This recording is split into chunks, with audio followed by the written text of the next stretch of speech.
Can a global treaty to end plastic pollution be reached? Gathered in Geneva, delegates from around 100 countries, including the EU, are tackling the problem. Their goal is to establish legally binding targets to cut plastic production. In contrast, oil and gas exporters like Saudi Arabia, Iran and Russia prefer to focus solely on waste management and recycling.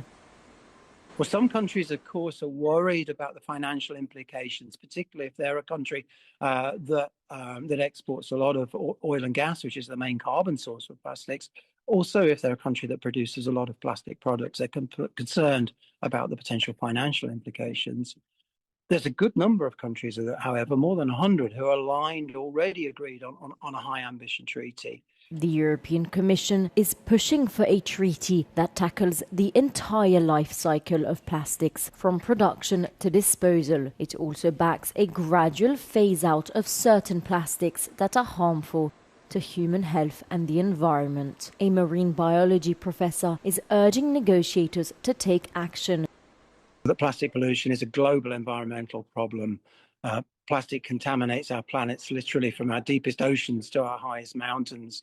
It's present in Arctic sea ice right the way through to the equator.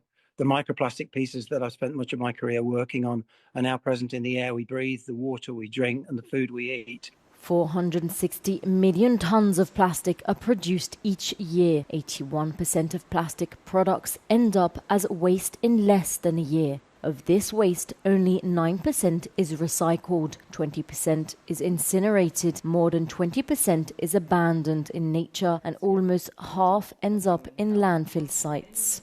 The negotiations attended by delegates, NGOs, scientists and industrialists end on August 14th. The previous session in Korea at the end of 2024 failed to reach an agreement.